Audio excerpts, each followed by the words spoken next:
Hello, this is Alan Perry, and this is the class of Introduction to Ammunition and Basic Ballistics. I'm going to call this project Learning More About Cartridges. All right, I'm going to start out with my diagrams I got here already on these. Let me get that pretty close so you can see them. There's one. Drop number two here. We're going to give a quick introduction on how to do this, hopefully. You just take your hammer right here and twist this off. By the way, I thought it broke it earlier.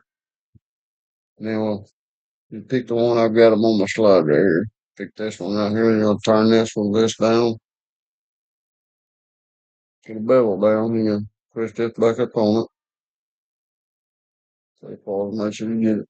You can pick the bullets you want, which is a addition. We'll use a 223, 556, either one, both the same thing, basically.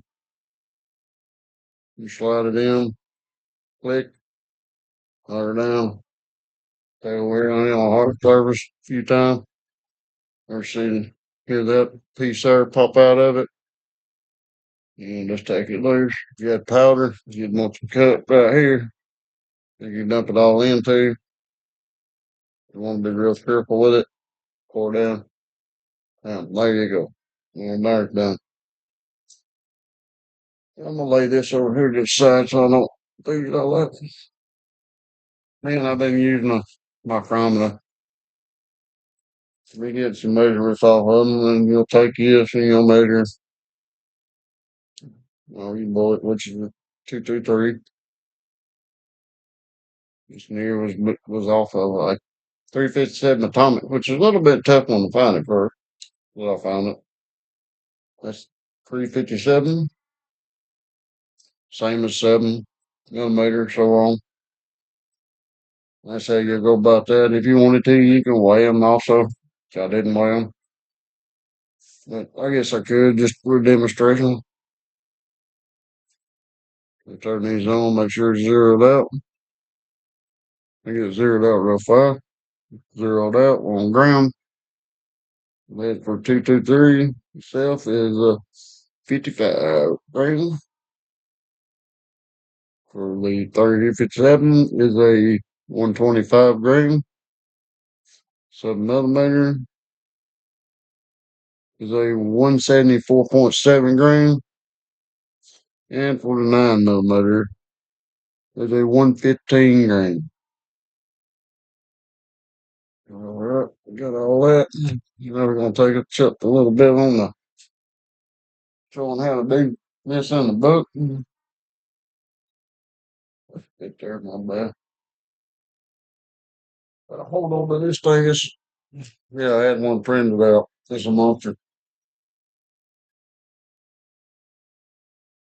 But what you'll do, get your book up here. What do is each chapter's got a table of contents and all the back. They'll show you measurements you'll receive and everything. On this one, it's got the 357 atomic. You'll find it.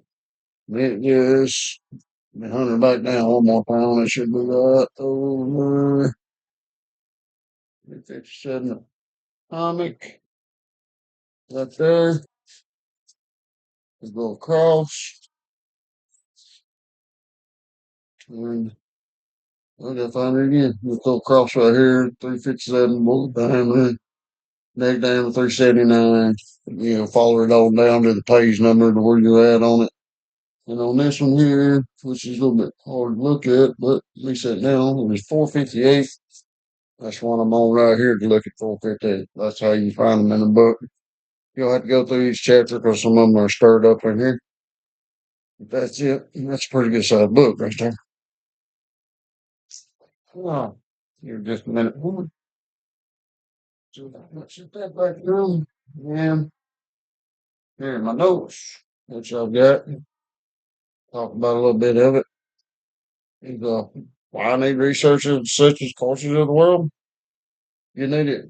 It's just a comparison reference that covers over 1,500 cartridges. You can find detailed information on all types. Plus, you can get expert insight throughout the book so you can find help when needed. Basically, anything outside resources you can use, I would use them because not everybody's perfect, so anything can help. And basic information on them.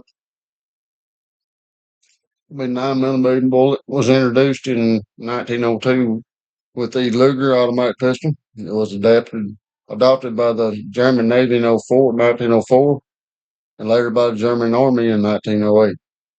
1985, it was adopted into the U.S. Armed Forces. The 223 first appeared in 1957 as an experimental cartridge for the Armalite AR-15.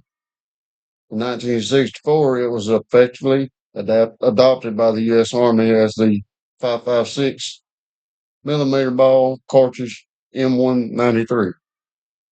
7mm introduced by Remington in 1962. It took American firearm manufacturing nearly 40 years to realize that the 2.75 or .275 Holland and Holland, which came out in 1912, is much like the 7mm. The 357 Atomic was a trade name cartridge. It actually was a 357 Magnum plus P. For a brief time in 1954 and 55, Great Western Arms Company offered this specialized load, claiming it was most powerful until the mid 1950s when Smith and Wesson came out with the 44 Magnum. And that's the end of my presentation. Enjoyed the class.